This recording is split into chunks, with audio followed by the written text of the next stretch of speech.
Pecinta sepak bola Indonesia, kali ini kakak akan memberikan berita-berita terupdate dan menarik seputar sepak bola nasional untuk kalian semua. Selamat menyaksikan!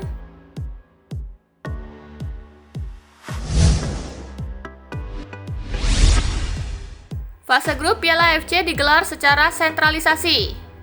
Konfederasi Sepak Bola Asia resmi mengumumkan rangkaian pertandingan fase grup Liga Champions Asia dan Piala AFC 2021 yang akan digelar secara sentralisasi.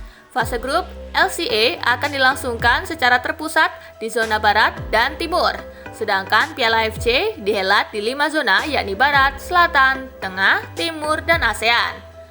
Khusus Piala AFC, fase grup memakai sistem pertandingan setengah kompetisi.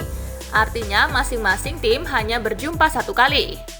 Sekjen AFC, Dato Winsor John mengatakan, pelaksanaan yang berbeda dibandingkan edisi sebelumnya ini demi untuk menjaga keselamatan dan kesehatan pemain, mengingat turnamen digelar di tengah pandemi virus corona yang belum mengalami penurunan secara signifikan.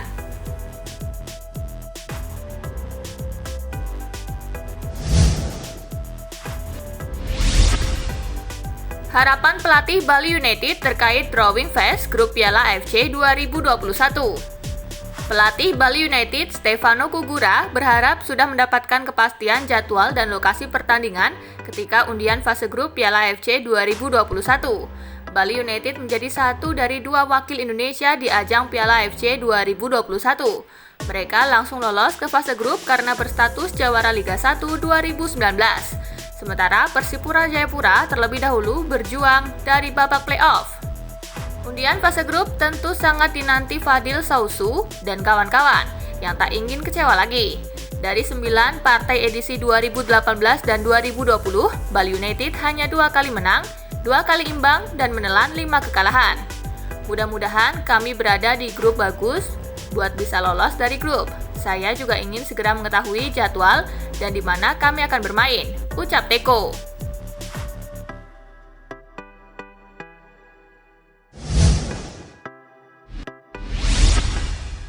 Bantu timnya menang besar, calon pemain naturalisasi Timnas Indonesia bikin assist. Musim ini Sandy Walsh bermain untuk KV Mechelen di kompetisi kasta teratas Belgia. Bermain di KV Mechelen, Sandy Walsh pun menjadi andalan di lini belakang. Bersama KV Mechelen, ia menjadi pemain reguler di tim besutan Walter Franken. Pada babak kedua, KV Mechelen mencetak gol kedua melalui Kerim Emrapti pada menit ke-47. Kerim Emrapti memanfaatkan umpan Sandy Walsh. Ini adalah assist kedua Sandy Walsh untuk KV Mechelen. Pertandingan itu berakhir dengan kemenangan 3-0 KV Mechelen atas KAS Eupen.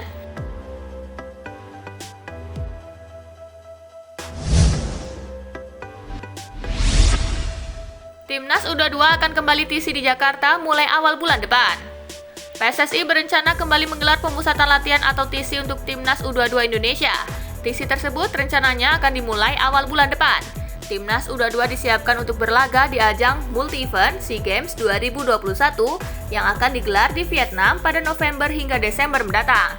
PSSI bersama Sinteyong terus berupaya menyiapkan tim terbaik untuk berlaga di event bergengsi antar negara di Asia Tenggara ini. Rencananya, kami akan kembali menggelar TC mulai 8 Februari 2021, kata pelaksana tugas Sekjen PSSI Yunus Nusi.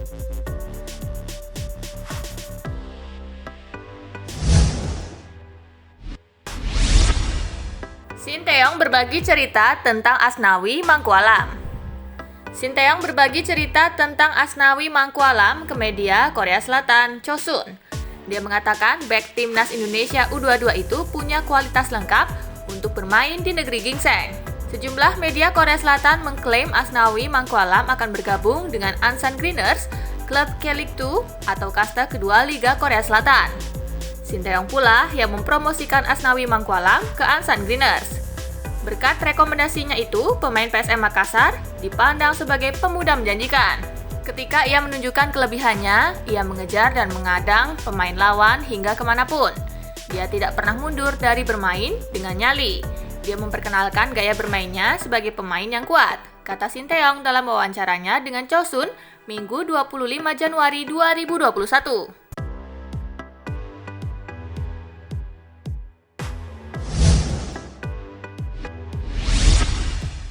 Striker Arema FC pastikan tak ada komunikasi dengan Sabah FA Malaysia.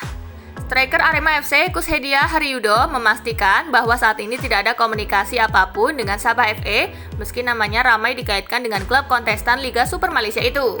Sehingga Yudo menganggap isu itu hanya sebatas rumor belaka lantaran dia juga tidak ada komunikasi secara formal dengan klub manapun termasuk Sabah FA. Kendati demikian, Yudo mengaku terbuka jika ada tawaran yang konkret dari klub lain.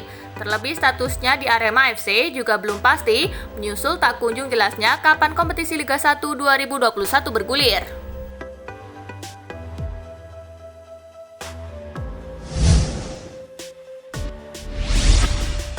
Klub-klub Indonesia butuh turnamen pramusim sebelum Liga 1 2021 dimulai. PSSI dan PT Liga Indonesia Baru berharap bisa segera menentukan tanggal pasti mengenai musim baru Liga 1 dan Liga 2 2021. Pandemi virus corona membuat kompetisi sepak bola di Indonesia terpaksa harus disudahi setelah tertunda sejak bulan Maret 2020. Banyak klub yang menyambut baik keputusan PSSI untuk menyudahi musim 2020 dan fokus pada musim baru. Namun mereka juga ingin PSSI menggelar turnamen pemanasan sebelum Liga 1 bergulir. Pelatih Madura United Rahmat Darmawan mengatakan bahwa turnamen pramusim bisa menjadi studi kasus PSSI dalam menggelar Liga 1.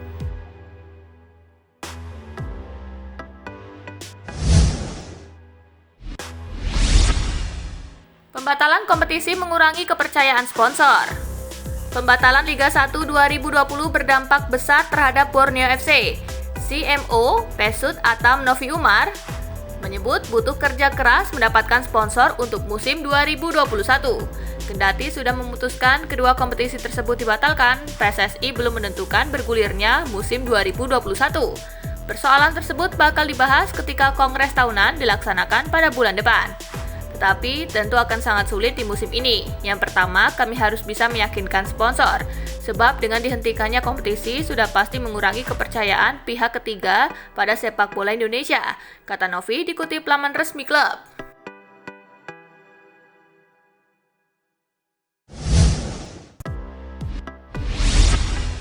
Bos Bali United berharap dukungan pemerintah. CEO Bali United, Yabes Tanuri, menerima keputusan PSSI yang tidak melanjutkan kompetisi Liga 1 musim 2020. Dengan keputusan tersebut, Yabes akan menyiapkan tim untuk menghadapi kompetisi musim 2021. Meski demikian, Yabes masih menanti kabar dari PSSI terkait kapan Liga 1 2021 akan dimulai. Sejauh ini ada dua opsi waktu pelaksanaan Liga 1 2021, yaitu pada Maret atau seusai Idul Fitri. Yabes berharap rencana PSSI untuk menggulirkan Liga 1 2021 didukung oleh pemerintah.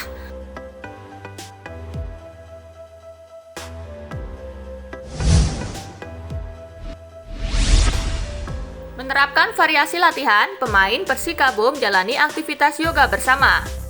Para pemain Persikabo menjalani latihan yang berbeda pada hari ini, Senin 25 Januari 2021. Skuad Laskar Pajajaran memulai latihan dengan beraktivitas yoga dan melanjutkan dengan program latihan seperti biasa. Menu yoga ini diberikan kepada para pemain Persikabo untuk mengubah pola pikir setiap pemain bahwa menu latihan sepak bola tidak harus melulu berlari, mengumpan, menyundul, menyerang, atau bertahan. Ratno Wulandari mengatakan bahwa latihan yoga juga sangat penting bagi atlet sepak bola. Menurutnya, latihan yoga bisa menunjang otot-otot pemain agar makin terjaga dan kuat jika memang dilakukan secara rutin.